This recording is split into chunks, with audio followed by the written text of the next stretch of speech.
Welcome back, devs. It's officially 12 days until we go back to school and release the app. We're already starting to see a bit of traction.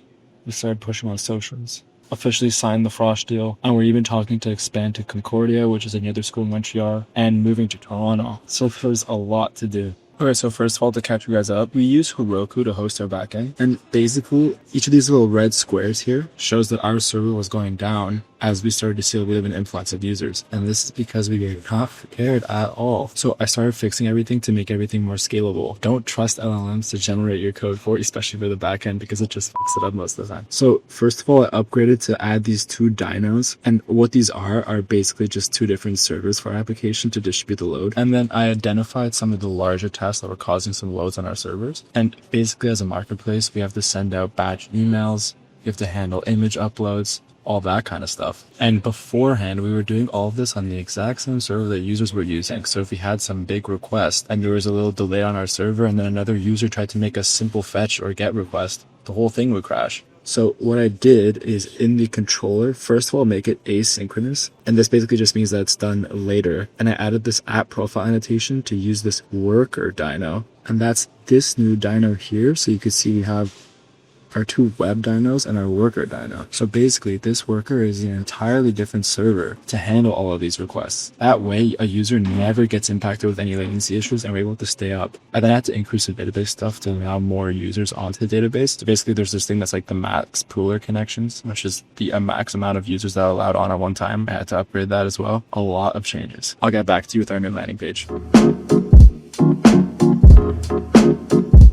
I already got the website done. Take a look at this. So once you open this page, you get this nice landing page, and it immediately takes you to this download on the App Store button, which obviously links to Empor. And besides that, we have a little descriptions, how it works, a made by students section, and then just continuous on throwing the download on the App Store section. I spent a lot of time with our marketing team researching some of the wording there because we had to make sure this was optimized for SEO, which is search engine optimization. And it's basically what makes Google throw your website when people make startup searches. So like if people search student marketplace, we want Empor to show up. I want to perfect some of the app features. Like right now, some of the loading is a bit laggy. It's pretty responsive, but I want to optimize it. And then we want to also improve this community feature to add a bunch of different threads people could join. For example, if you want to resell tickets, there should be a ticket thread. If you're looking for a roommate, there should be a thread for that. Or if you just want to talk about classes like your computer science classes, you should be able to join a thread for that. That's the goal for this video. Anyways, this app has been taking up so much of my mental capacity. I really think of my code and what I could do to improve it all the time. Like even in my sleep, I dream of some lines of code sometimes, which is absolutely crazy. And it's because I feel kind of stressed that people are going to use my app and I'm the one at the end of the day that's solely responsible if things go down or crash. And I just want everything to be perfect. Anyways, to clear my mind,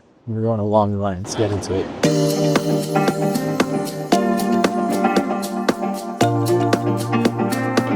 Running's so funny because it's one of the only exercises where you absolutely dread doing it. It's even worse actually going through the run, but afterwards the endorphins you feel are just like top of this world. It's kind of funny because just like with everything in life, you have to show up even when you don't want to if you want to get better. Also, I was thinking while running, isn't it funny that almost every software engineer either gets into running or rock climbing? It's funny how that is. If any of you are runners, leave your best 10K time down below. All right, guys, it's now Thursday, and today we're going to be focusing on revamping the entire community section on our app. As I talked about before, we're pivoting a little bit, and one of the most important parts of our app is getting new users to use a community feature. And this is because marketplaces live and die with trust and engagement in particular. We already have the trust aspect by being student verified, and now we just need to circulate that engagement part. So instead of just being a listing app, Empor is going to become something more novel. Think something like a Reddit type thread or even side chat, but it's tied directly to your campus's marketplace. So this will mean people could go onto the community tab to try to buy and sell their items, or make certain requests for stuff, look for stuff like ticketed events, or just come to talk, share tips, and connect with everyone on the campus. Now to build this entire part of the app, I'm obviously going to leverage some AI tools. So I'm going to take you through everything I do, what I use and why, what prompts I use, and how I tweak things to get a final product. So first of all, there's the research side of things. And for this, I only use OpenAI tools like ChatGPT. For example, I'm starting by going into ChatGPT, toggling on their new agent mode, and I gave it this prompt that's like, I'm building this student exclusive market marketplace called Empor. I want to revamp the community feature and focus on this and this. And now I'm just going to leave and let it look up everything I need and do the research for me for like 5 minutes so I could jump into the actual code. So as you can see, this AI agent is going through and doing all this research for me, which I absolutely love. But when it comes to coding itself inside my own project, after this research is done, nothing comes close to Claude Code. So unlike ChatGPT, Claude Code runs directly in my terminal. So to initialize it, I just write Claude, and then it's kind of like having your own developer pair programming with you. So first of all, I need to reinitialize this claude.md file, and I'm going to do that by doing /init. So this is kind of how Claude's project memory works, and as you can see, it's going ahead and updating all the to-dos. Okay, so as you can see, it finished generating this claude.md file, which has everything, including my project overview, a technology stack, whatever development commands it needs to run. So every single session that I have from now on, Claude will check this file before it works, so I'm kind of able to control this prompt and give it a lot more context so Claude could work alongside me. Now inside of the project overview section, I'm just going to add a little section for the community vision and mention that for the threads, there should be tickets, thrifting, computer science, and school supplies, etc. And then posts inside this should support anonymous posting. And then we should also have a following section and school specific section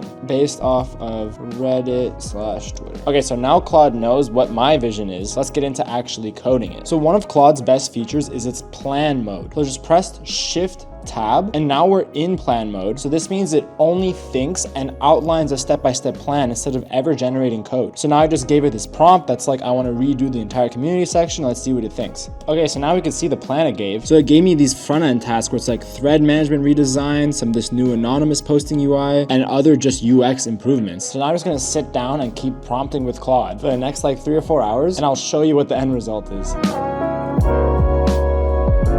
Okay, we're almost done. Before I show the final result, I thought I'd show you how I actually prompt Claude itself to write the code. So right now I want to improve the way the anonymous posting works. So I'm going to be like, for anonymous posts, can you make sure that the user who posted it still has the ability to delete it? After adding this improvement, run the test suite to verify all changes work. And now Claude just came up with this to-do list where it's like it has to examine the current community post structure to give itself more context. Now it's going to start by adding that logic to track anonymous post ownership and then implement all that delete functionality, and after everything it will run that test suite. And for every single change, I could either say yes directly, allow all edits during the session, or tell Claude what to do differently. But in this case, I'm happy with the first change. And then you can see that difference in the code file. So before, this was my code that I wrote, and now this is Claude rewriting it to improve the functionality that I was asking for. Claude Code in general is so cool. And I've said it before and I'll say it again. Using this tool makes me unironically feel like a 10x developer because I could leverage AI to build stuff way faster and actually bring my vision to life. And as someone that got into software engineering because they love building things, this is just so exciting. I absolutely love it. Let me show you guys what we cooked up. Okay, so when you open the app, you can see there's this community section at the bottom. Let's just go ahead and click into it. Then we have this option to manage your threads. So right now we have event tickets where you could buy and sell tickets, thrifting options, an anonymous confessions thread, student deals, gym, school, housing, and then another cool feature I added is this don't see what you're looking for, request a new thread button. So you could kind of contact us directly if you want more threads added in because I couldn't think of everything. Now let's go and see what the actual threads look like. So right now in the student deals, there's no post, so that's what that would look like. Then in the thrifting, we have one guy who's actually our lead marketer, by the way, and he's like looking to buy the sketches with the wheels in the back. Is anyone selling? If we click in, we could see that some anonymous person actually mentioned something. Then in the events tab, we could see people sharing their experience at OAP, which is a big event at McGill, and this person anonymously asked, is anyone selling cafe campus tickets for tomorrow? All in all, I just think this feature is so cool, and it builds on the social side of a campus and university life, and hopefully it will drive so many new users to our platform, increase engagement by maybe getting more listings, more sales, stuff like that. This is absolutely massive, and I built it all by prompting Claude Code. So if you guys are building literally anything, you need to check out Claude Code, and I'll leave a link in my description for you guys to do that. Because we got a busy week still. I'll pick it back up tomorrow.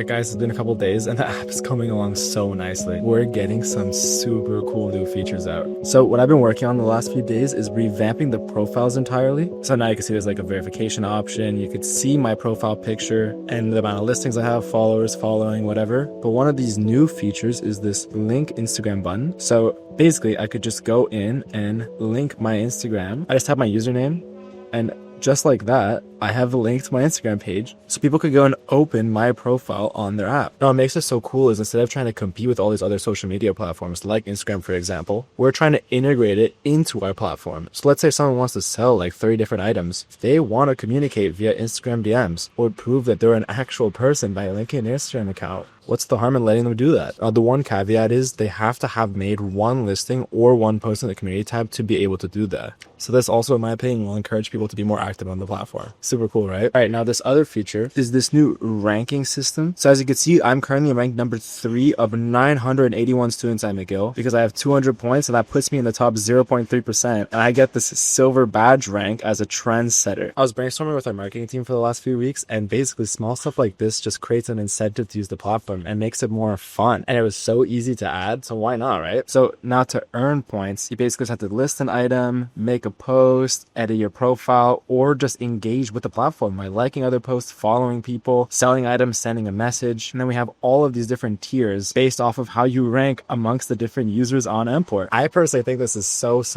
cool. And it gives us so many different possibilities to branch out by maybe giving users some rewards. And it also adds some sort of validation, kind of like a review system would work. Because if you see that this person is like the top 10% of the sellers on Empor, you know that they actually sell stuff on that. I don't know, I think it's a pretty novel idea and I really love it. Some examples of other profiles are like this listing legends because they're in the top 2%, or this person only has one listing and they have the rank of up next because they're number 76. Now, there are some bugs to tweak, but that's going to go live today, I'm pretty sure. I absolutely love stuff like this.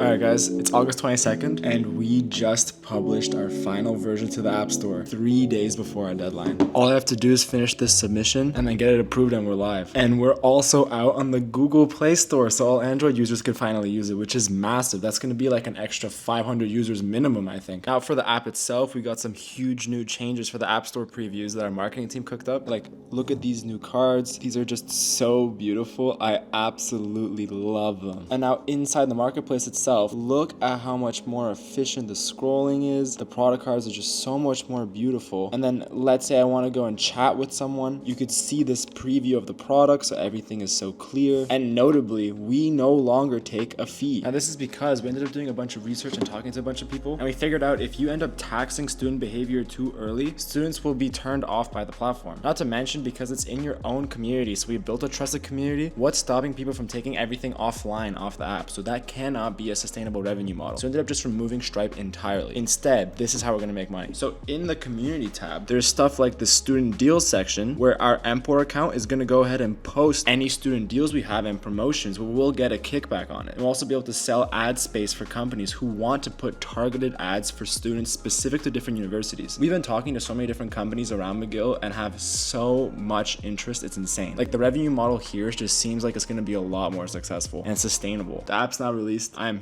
dead tired. I need a little bit of a break. This has been a crazy week. So make sure you leave a like and subscribe so you don't miss the next video. It's going to be a big one. I'll see you in the next one.